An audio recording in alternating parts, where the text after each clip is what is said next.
européenne. Pour l'heure, j'accueille Aurore Berger, porte-parole de La République En Marche, députée des Yvelines. Bonjour Aurore Berger. Bonjour. J'allais dire porte-parole des Républicains par erreur, je vous prie de m'excuser. Simplement une petite question à la suite de l'interview d'Ursula von der Leyen. Il est vrai qu'au début de la crise, certains États membres n'ont pensé qu'à leurs propres problèmes. Si on veut combattre ce virus, il faut le faire ensemble. Elle promet un plan Marshall et cite Jean Monnet, l'Europe se forge dans la crise. Aujourd'hui, Aurore Berger, l'Europe est en crise ?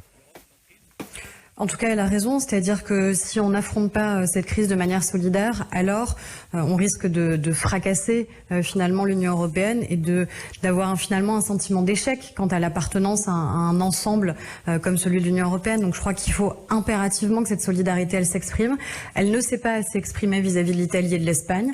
Elle s'exprime aujourd'hui avec des mesures fortes qui vont être mises en place, notamment sur la question de l'accompagnement du chômage partiel, parce qu'il y a des États qui, contrairement à la France, n'ont pas la capacité à pouvoir soutenir leur population. En Espagne, il y a déjà 900 000 personnes qui sont au chômage sec et qui ne sont pas au chômage partiel comme chez nous. Donc je crois que c'est un impératif et que ceux qui croient en l'Union européenne doivent la soutenir aujourd'hui. Doivent la soutenir aujourd'hui, Aurore Berger. Reparlons de la France à présent. Le Premier ministre était sur TF1 hier soir.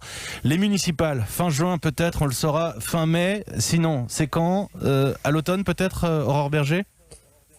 Je crois que c'est vraiment pas la priorité, pour être très honnête, ce sujet. La seule priorité aujourd'hui, c'est l'urgence sanitaire et puis ensuite, c'est l'urgence économique et sociale qui en découle dès maintenant. Après, sur la question des élections, très honnêtement, moi, je crois qu'une fois qu'on aura réussi à traverser ce moment qui est très douloureux, qui est le moment du confinement, avec un déconfinement très progressif, comme l'a dit le Premier ministre, je crois que on sera plutôt dans une logique tous de reconstruction. Et je crois que les élections, elles seront pas dans nos têtes immédiatement. Donc moi, ça me choquerait absolument pas, au-delà de la question sanitaire qui doit prévaloir, qu'elle puisse être décalée à l'automne. Qu'elle puisse être décalée à l'automne, sauf que si je vous pose la question, c'est que j'étais en ligne à 7h avec Cécile Gallien de l'Association des maires de France et de l'Association des maires ruraux qui nous demandait tout simplement, je fais comment moi dans une mairie pour organiser une rentrée scolaire sans mon conseil municipal ? Ce qui est certain, c'est qu'il y aura des conseils municipaux partout. C'est-à-dire que dans toutes les communes qui ont été pourvues, élues définitivement au premier tour, c'est quand même 30 000 de nos communes sur nos 35 000. Dès le premier tour, les conseils municipaux nouveaux ont été déjà élus. Et donc ceux-là, il faut évidemment qu'on puisse les installer dès que la question sanitaire sera résolue. Il n'y a pas de raison d'attendre jusqu'à l'automne pour installer ces conseils municipaux.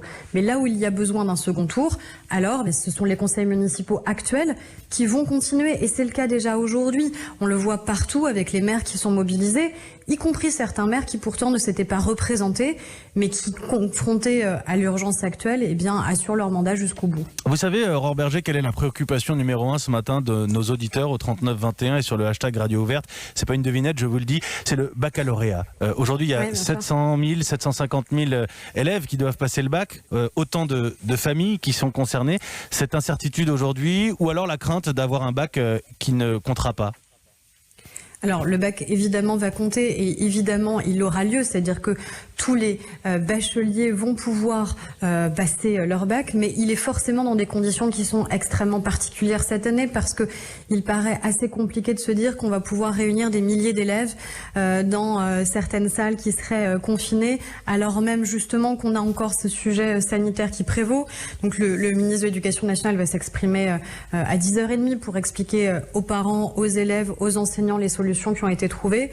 Il y avait déjà l'idée de la mise en place d'un contrôle continu beaucoup plus poussé. Je crois que c'est dans cette voie-là que le ministre souhaite aller, c'est-à-dire la prise en compte très approfondie du contrôle continu, de règles d'assiduité, mais il fera les annonces aujourd'hui. Mais je comprends qu'il y ait évidemment de l'inquiétude et de l'impatience sur le sujet. Et les annonces dans la matinée, on l'a dit, Jean-Michel Blanquer, très attendu. Aurore Berger, on a tout dit, ou presque, sur le manque de masques, qu'ils soient chirurgicaux ou masques en forme de canard, les FFP2, sur l'impréparation de l'État. Je dis bien de l'État et pas de l'exécutif. On parle aussi des bilans des gouvernements précédents. Aurore Berger, tout a été dit. Sauf une chose. Ce que disait Marina Carrère-Dancos, invitée chez Philippe Vandel mercredi matin sur Europe 1. On a menti sciemment sur l'utilité des masques pour une bonne cause. Est-ce qu'on a menti aux Français sur l'utilité de ces masques, Aurore Berger ? Personne n'a menti sur l'utilité de ces masques. D'ailleurs, l'OMS a fait exactement les mêmes recommandations que celles de la France, donc l'Organisation mondiale de la santé, qui n'a d'autre intérêt que de protéger la santé de l'ensemble de la population mondiale. Ce qui est certain, et je pense que le Premier ministre l'a dit de manière claire, c'est que à partir du moment où on est confronté à une pénurie mondiale, parce que la Chine a souhaité, ce qu'on peut comprendre, réserver la production de ces masques d'abord à sa population, il a fallu évidemment pouvoir gérer État par État, chacun a géré la pénurie que cela causait, et donc c'est la raison pour laquelle évidemment les masques ont été d'abord réservés à ceux qui en ont besoin.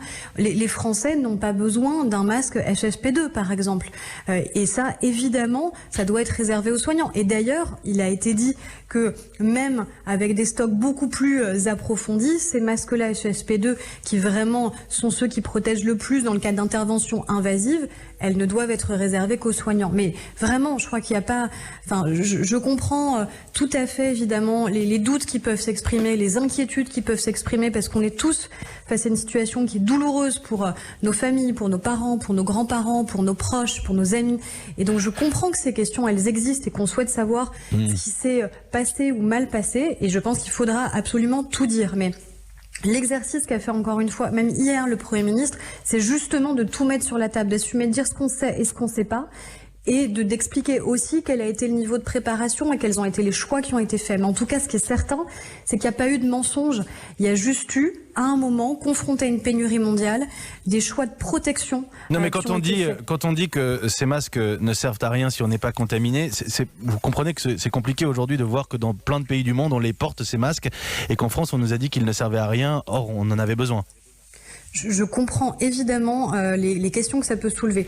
Ce que je vous dis juste, c'est que cette recommandation, même si elle peut paraître peut-être un peu décalée ou étonnante, c'était la même recommandation que celle de l'OMS. Après, encore une fois, l'honnêteté, c'est de dire qu'on a été tous les pays au monde confrontés à une crise complètement inédite, complètement exceptionnelle dans ses conséquences, et que les pays ont dû gérer des pénuries et que certains d'ailleurs continuent à gérer de manière très douloureuse ces pénuries. Et donc ce qui se passe aujourd'hui en France, c'est qu'à un moment il y a des publics qui sont priorisés. Donc c'est d'abord les soignants, c'est ceux qui travaillent dans les EHPAD.